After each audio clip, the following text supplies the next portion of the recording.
Julien, le garçon mince et malheureux, souffrait d'une fracture à l'une de ses omoplates, conséquence des violences physiques infligées par son père adoptif.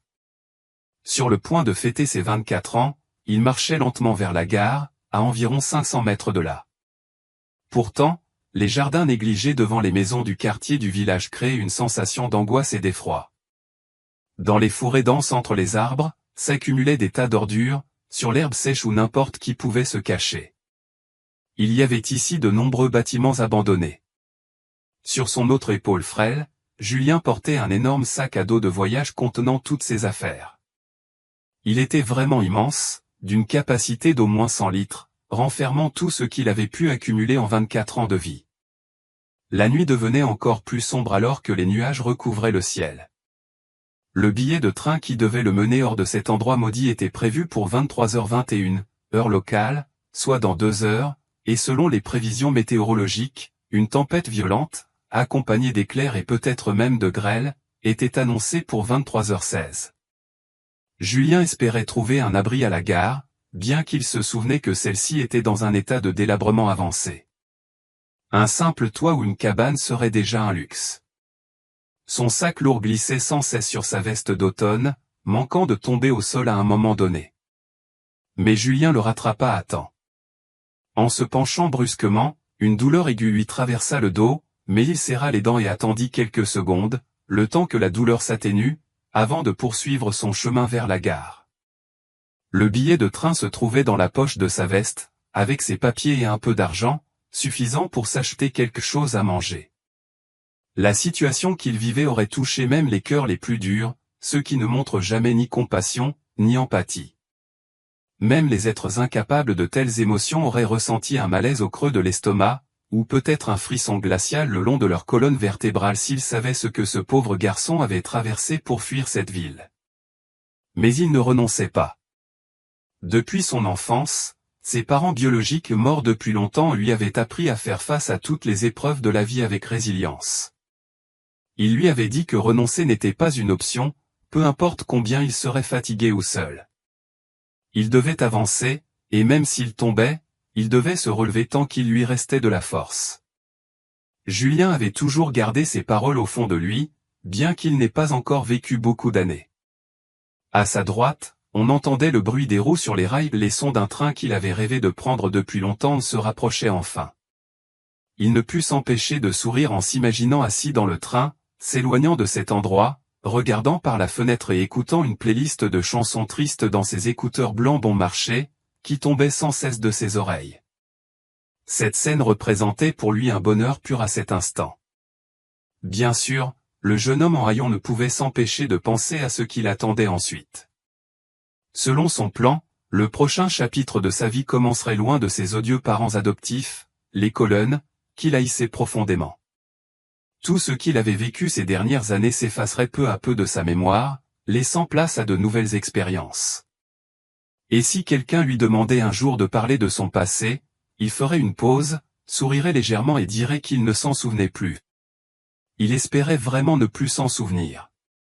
Il se disait que ce serait une chance inespérée s'il chutait accidentellement, tombait lourdement, puis se réveillait dans un hôpital en ayant perdu la mémoire, incapable de récupérer le moindre souvenir. C'était la deuxième chose qu'il souhaitait le plus en ce moment. Julien était désormais tout près de la gare. En entrant dans la zone de la gare, il se dirigea immédiatement vers le quai. Le vent soufflait sur son visage alors qu'il restait debout dans l'espace à ciel ouvert. Il ne voulait pas entrer dans le bâtiment principal, car il y faisait beaucoup plus chaud qu'à l'extérieur, et Julien avait peur que, s'il se détendait sur un banc, il s'endorme et rate son train sans que personne ne le réveille à temps. Alors, après avoir regardé autour de lui et n'avoir vu ni banc, ni abri, il décida d'attendre le train debout. Pendant 2 heures, pour faire passer le temps plus vite, il sortit ses écouteurs de sa poche.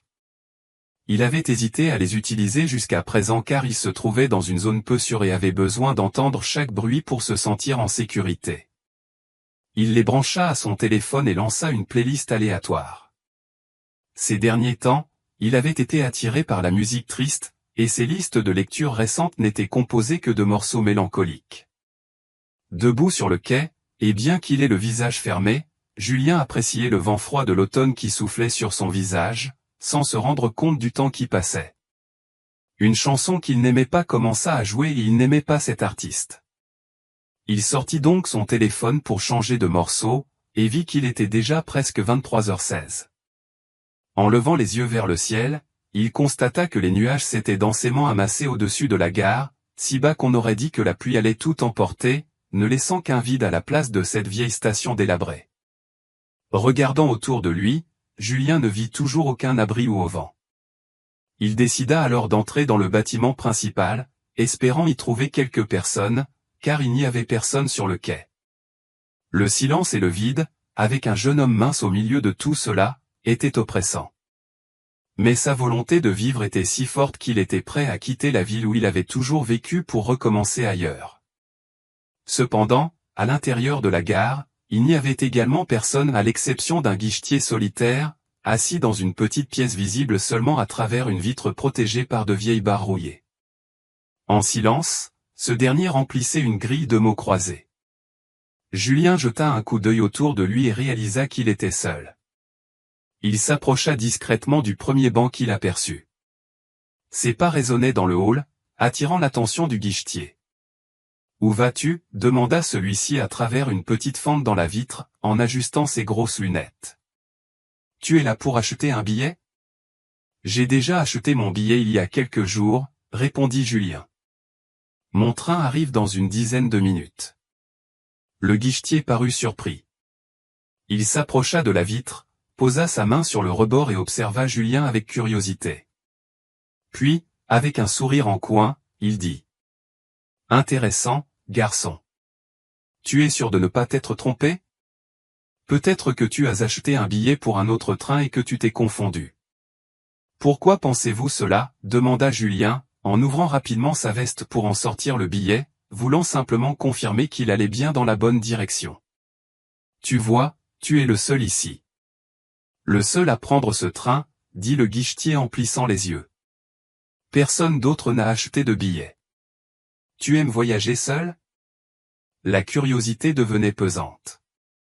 Julien n'avait aucune envie de justifier ou d'expliquer pourquoi il avait choisi ce train, cette direction, ou ce quai. Les circonstances avaient dicté sa décision.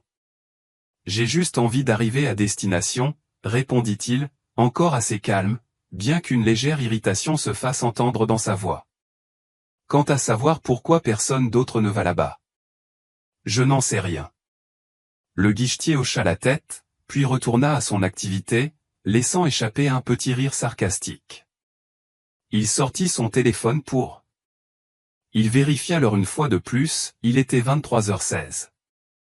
La porte était fermée, mais une fenêtre permettait de voir clairement les gouttes de pluie.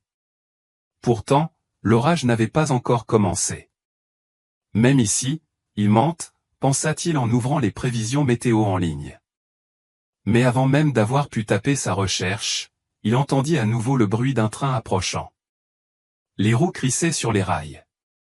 Avec un regard d'excitation, Julien éteignit rapidement son téléphone, souleva le sac à dos lourd qu'il avait laissé à côté de lui sur le banc et le remit sur son épaule, celle qui n'était pas blessée, puis sortit de la gare.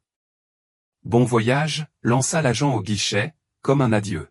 « Vous ne voulez pas vérifier mon billet » demanda Julien, surpris, en se retournant vers l'homme. « J'ai confiance en toi » répondit-il sans lever les yeux. Sans répliquer, Julien se hâta de quitter la gare. Dehors, il ne pleuvait toujours pas, mais les nuages s'étaient encore assombris. Le train s'arrêta sur le quai et les portes s'ouvrirent. Jetant un coup d'œil autour de lui, Julien ne vit personne. En observant les vitres du train, il ne compta que quelques passagers. Rassuré à l'idée de ne pas voyager seul, il monta à bord, choisit le premier siège qui lui sembla confortable et y posa son sac. Les écouteurs qu'il avait rangés sous sa veste reposaient désormais sur sa poitrine. S'assurant de n'avoir rien oublié, il appuya sa joue contre la vitre et remit ses écouteurs. Une musique triste se mit à jouer à nouveau, faisant couler des larmes silencieuses sur ses joues. Devant lui s'ouvrait une vie entièrement nouvelle. Julien avait décidé que rien ne devait l'empêcher de recommencer à zéro. Il s'était juré que plus aucune trace du passé ne reviendrait l'atteindre. Quelques minutes plus tard, les portes du train se refermèrent, et les premières gouttes de pluie se mirent à glisser sur la vitre. Même un détail aussi insignifiant que le moment où la pluie avait commencé semblait être un signe favorable pour Julien. Il réalisa que la pluie avait débuté exactement lorsque le train avait démarré et il y vit un bon présage pour son nouveau départ. Le train prit son élan, et Julien se sentit soulagé à l'idée que sa nouvelle vie serait meilleure, peut-être même merveilleuse, assurément bien meilleure que celle qu'il laissait derrière lui. Une vie marquée par des parents adoptifs cruels, Monsieur Colonne et Madame Maria. En repensant à ce qui venait de se passer, Julien se souvenait être rentré chez lui assez tard. Il travaillait dans un grand supermarché très fréquenté.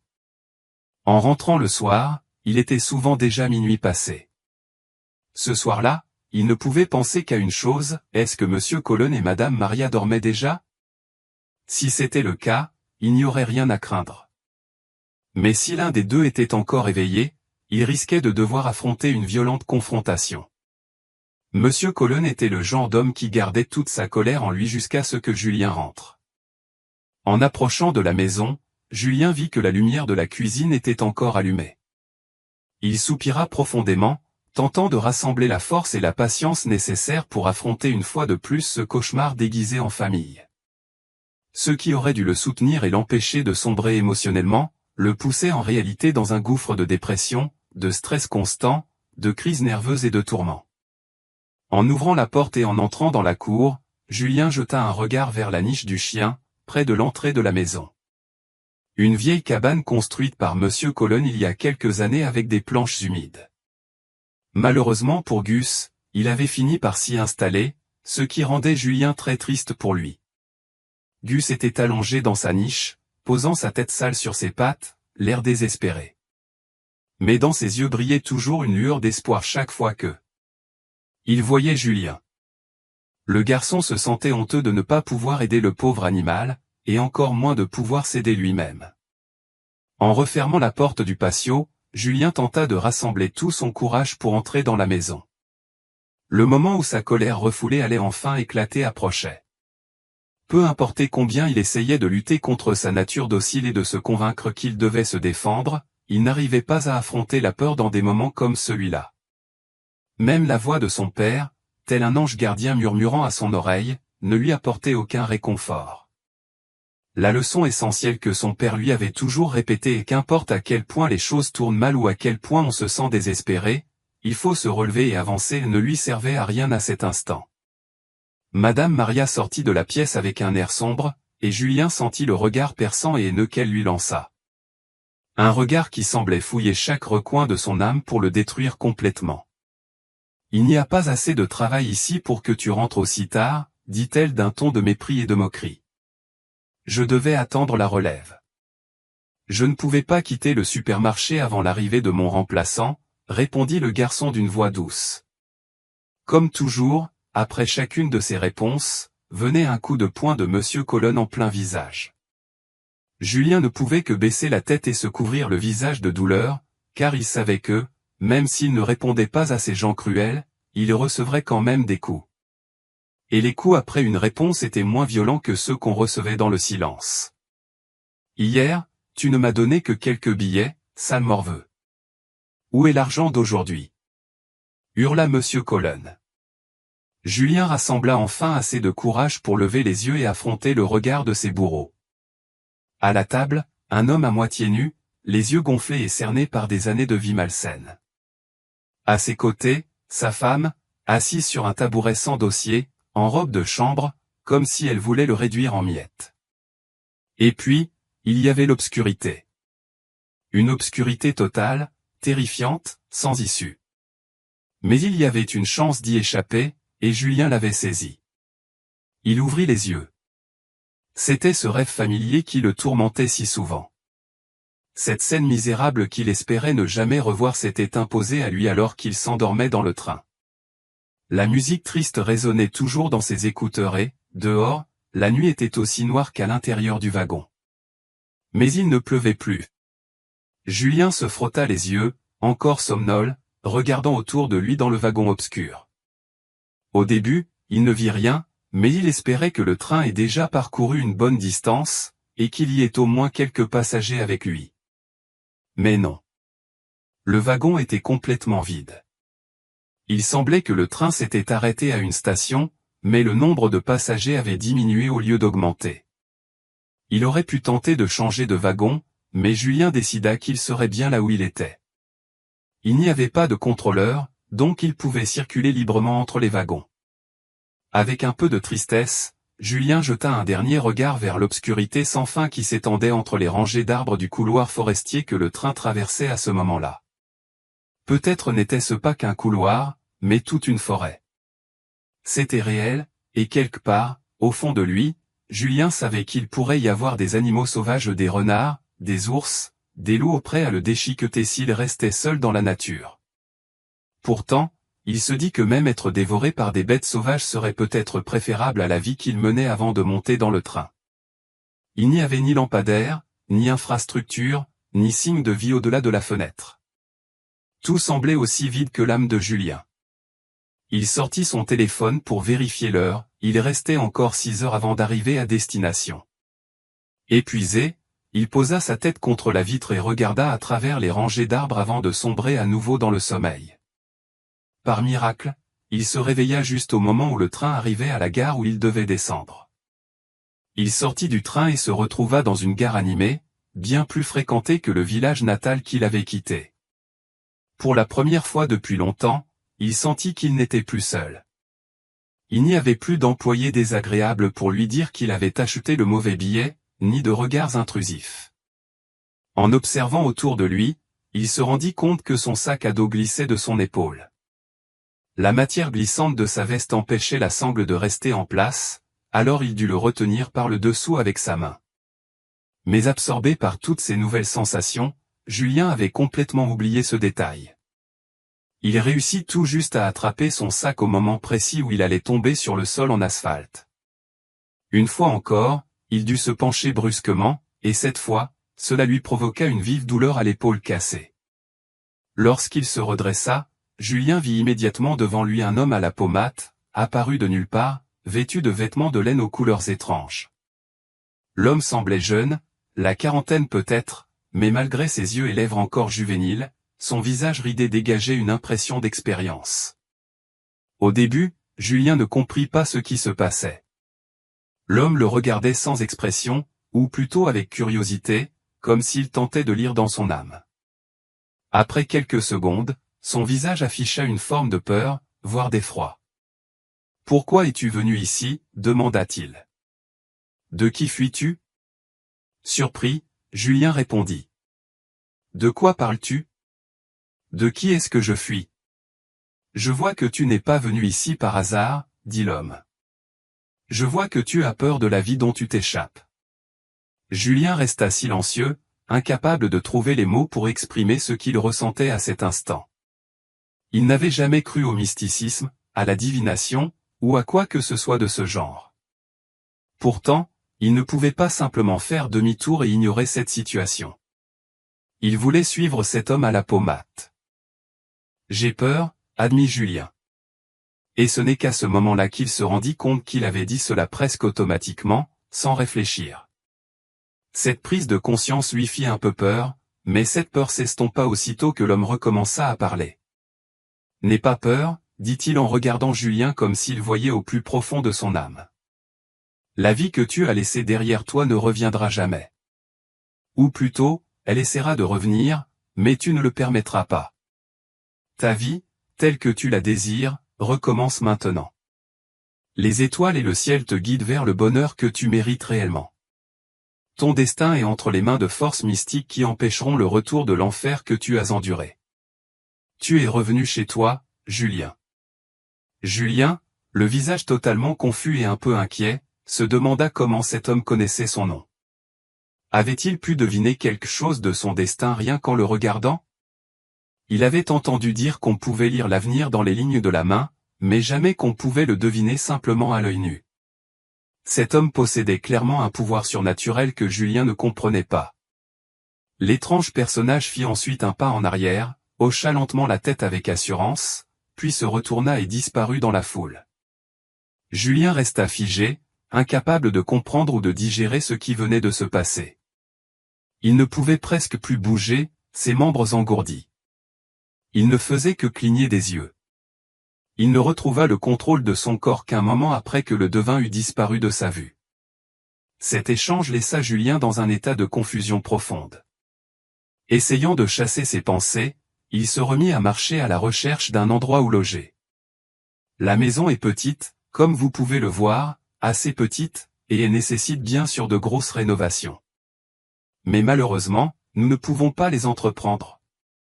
La jeune femme, du même âge que Julien, marchait dans la maison avec une expression triste, tout en lui montrant les pièces. Chaque chambre avait sa propre histoire, que la jeune femme racontait avec enthousiasme, mais chaque récit semblait la conduire au bord des larmes.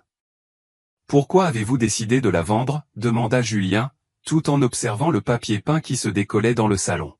« Les travaux ici ne seraient pas si coûteux. La maison n'est pas si mal et le quartier est calme. Si je comprends bien, cette maison est un souvenir très précieux pour vous ? Tu sais, Julien, dit Claire, la jeune femme qui vendait la maison, parfois, dans la vie d'une personne, il y a des moments où l'on veut juste se débarrasser de toutes les vieilles choses.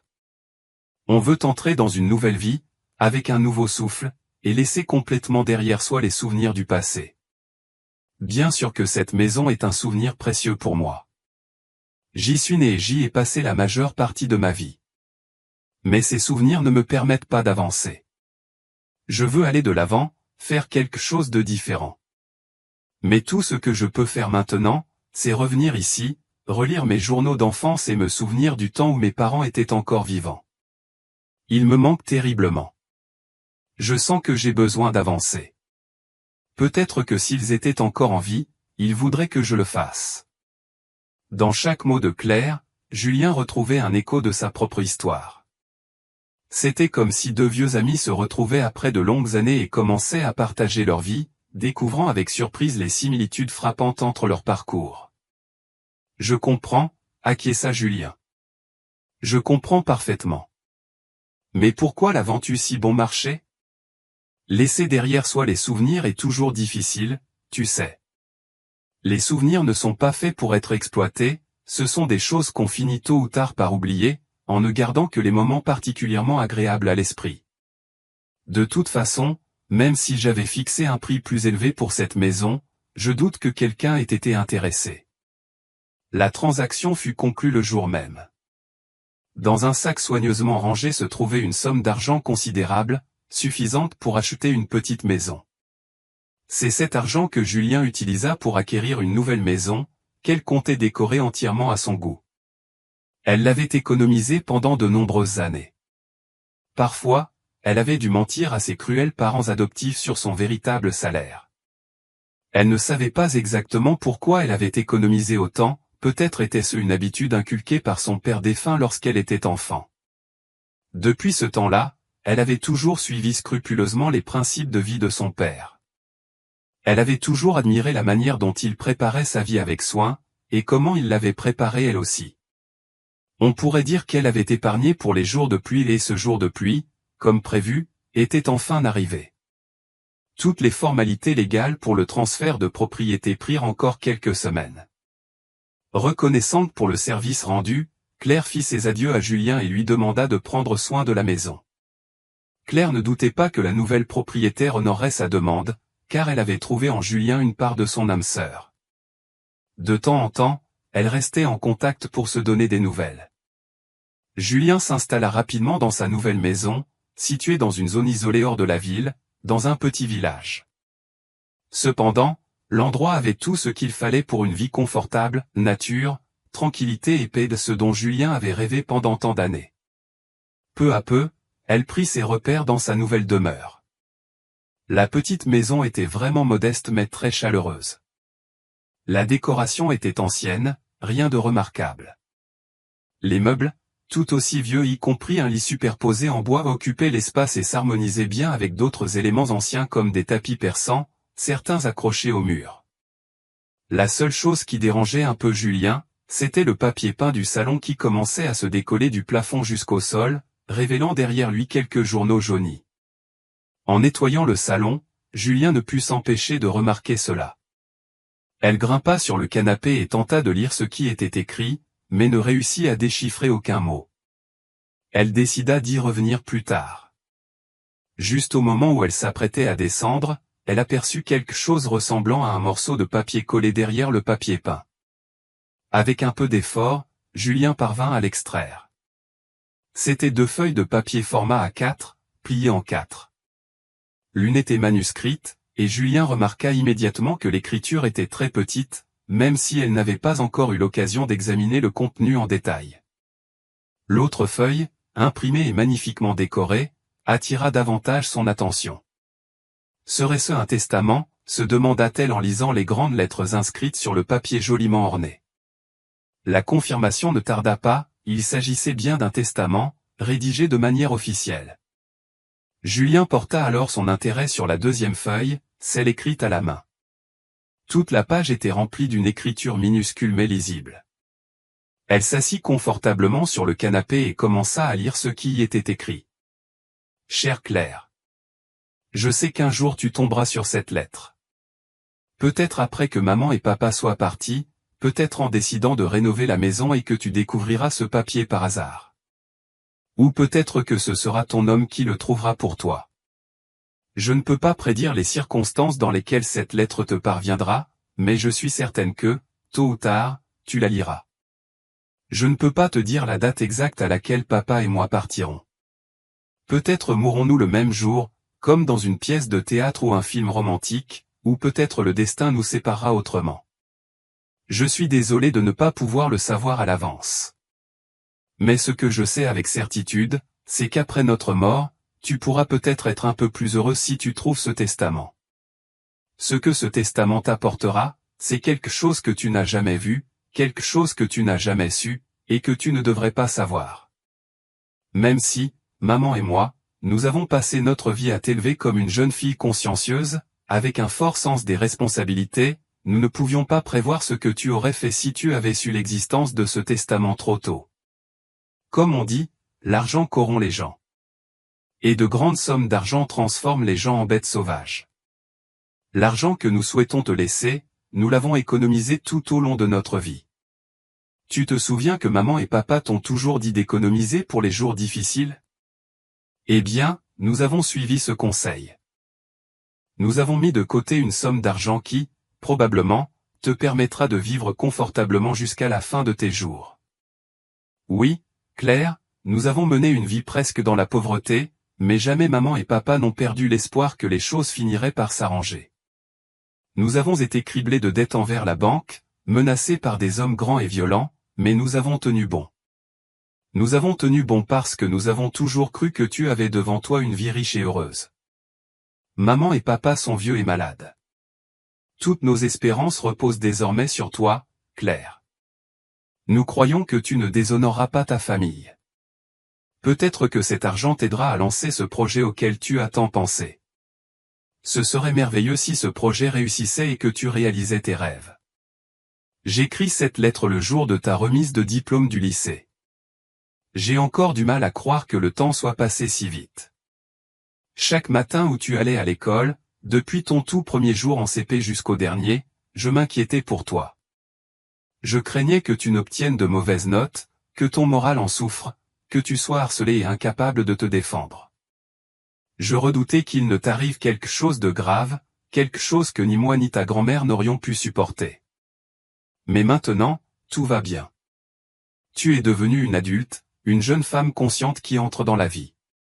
Je me souviens que tu voulais étudier l'art pour devenir artiste. C'est une belle vocation, et je prie Dieu qu'il te donne du succès. Ma chère Claire, souviens-toi que maman et papa ont placé en toi tous leurs espoirs.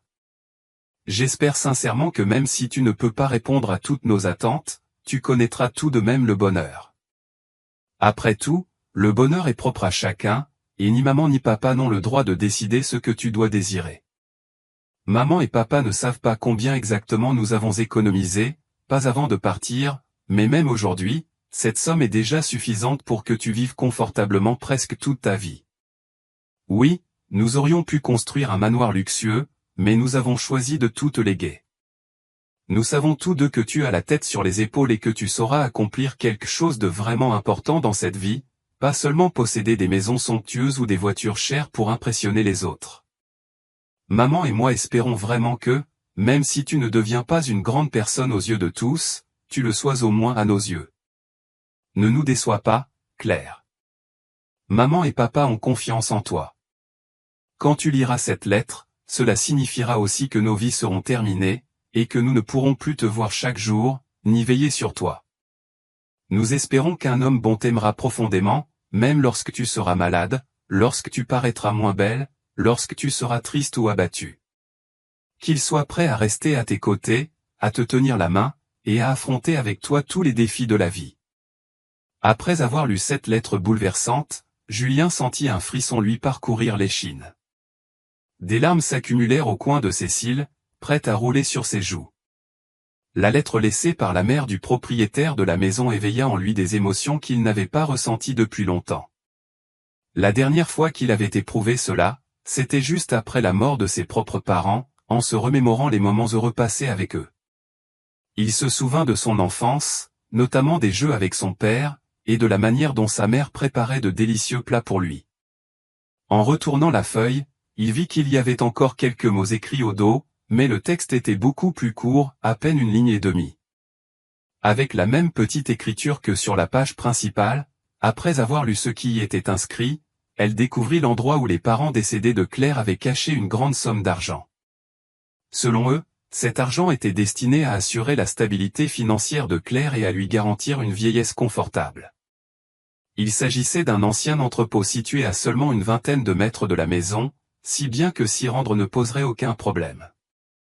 Le seul inconvénient était que le chemin menant à l'entrepôt avait été recouvert d'herbe haute durant tout l'été, et maintenant ces herbes sèches s'en mêlaient sous ses pieds, augmentant le risque de chute. Mais elle n'y pensa pas trop sur le moment, ce qui comptait, c'était de vérifier si l'argent était réellement là. Après quelques difficultés, Julien parvint enfin à récupérer la précieuse boîte. Elle sortit précipitamment de l'entrepôt et retourna à la maison, qui n'avait ni toile d'araignée ni poussière. En arrivant, elle verrouilla la porte de l'intérieur, retira rapidement ses chaussures et son manteau, puis se dirigea directement vers le salon. Il était temps d'ouvrir la boîte. Julien se prépara mentalement, rassembla tout son courage et souleva le couvercle. Ce qu'elle vit à l'intérieur la surprit vraiment, une grande quantité d'or et d'argent. Julien comprit que cet argent pouvait assurer à Claire une vie confortable jusqu'à sa vieillesse. Elle ne perdit pas de temps et attrapa rapidement le téléphone posé sur la table pour appeler Claire. Elle espérait que l'ancienne propriétaire de la maison décrocherait rapidement. Ce fut le cas. Claire répondit au téléphone sans faire attendre Julien. « Allô, Claire ?» s'exclama Julien dès que la sonnerie s'arrêta. « J'ai des nouvelles pour toi, mais je ne sais pas comment tu vas les recevoir. »« Allô, Julien ?» répondit Claire d'une voix confuse. « Que se passe-t-il ? Il est déjà 22 heures. Il y a un problème ? Oui, et c'est assez important. Peux-tu venir maintenant ? J'espère que tu peux. Claire, c'est vraiment quelque chose d'urgent qui doit être réglé immédiatement. Il faut que tu viennes tout de suite. D'accord, j'arrive, répondit Claire, toujours confuse, une légère inquiétude dans la voix, que Julien reconnut aussitôt. J'arriverai dans 35 minutes. Attends-moi. Je t'attendrai, dit Julien en raccrochant. Quand Claire arriva, elle appela Julien, qui ouvrit aussitôt la porte. Dès que Claire entra, Julien la conduisit directement au salon, où se trouvaient les deux documents. « Écoute, dit Julien, cela risque de t'émouvoir profondément, peut-être même de te faire pleurer, mais ça en vaut probablement la peine. J'ai trouvé ça tout à l'heure. Assieds-toi sur le canapé et lis-le. » Claire lut le testament en silence, sans en comprendre pleinement le contenu. Le texte était un peu ambigu, et la formulation assez difficile à saisir. Le document mentionnait qu'elle hériterait d'une certaine somme d'argent, mais ne précisait aucun montant exact. « Et donc ?» demanda Claire, surprise, en rendant le testament. « C'est un testament.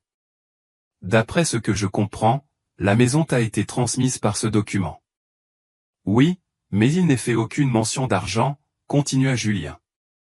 Et maintenant, s'il te plaît, sois patiente. Elle fit une pause. Il se peut que ce soit très difficile à lire.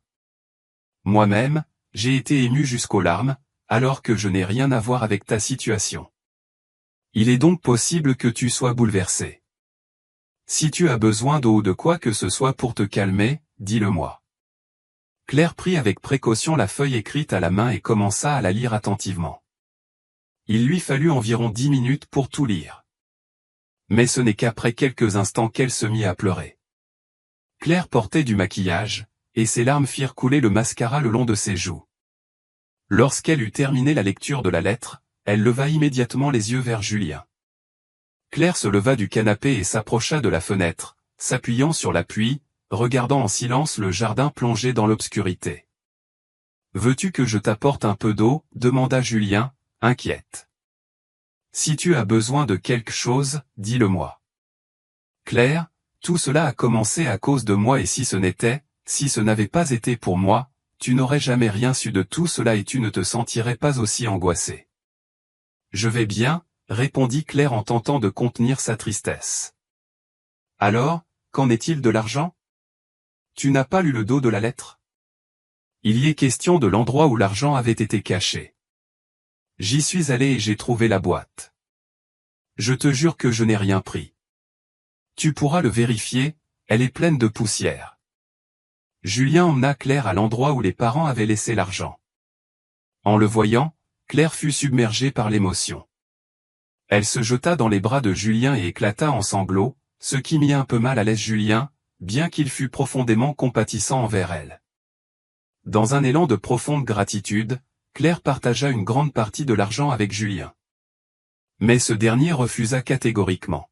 « Claire, je te remercie sincèrement pour ta générosité, mais je ne peux pas l'accepter. Je suis jeune, j'ai la santé, l'avenir devant moi, et des rêves à réaliser. Je peux gagner ma vie par moi-même. De plus, cet argent est le fruit du dur labeur de tes parents. Ils l'ont économisé avec beaucoup d'amour pour toi. Je ne peux donc pas le prendre, » dit Julien avec sincérité. Les larmes de Claire coulèrent aussitôt. Elle admit qu'elle avait rarement rencontré des personnes aussi honnêtes et bienveillantes que Julien dans sa vie. Elle lui en fut profondément reconnaissante de ne pas avoir gardé le secret pour lui et de lui avoir tout raconté. Avec le temps, plus elle passait de moments avec Julien, plus elle le voyait comme un garçon véritablement bon, qui ne cherchait jamais à tirer profit des autres et qui traitait chacun avec respect, sans faire de distinction. Claire tomba amoureuse de Julien et se mit à toujours rester près de lui. Silencieusement, Claire pensa: « Papa chéri, maman chérie, j'ai trouvé ce garçon, celui que vous avez tant souhaité pour moi. » Claire sourit et regarda Julien avec tendresse. Si cette histoire vous a plu, n'hésitez pas à mettre un j'aime et à vous abonner à notre chaîne. Votre soutien nous motive à continuer de vous offrir des récits émouvants presque tous les jours.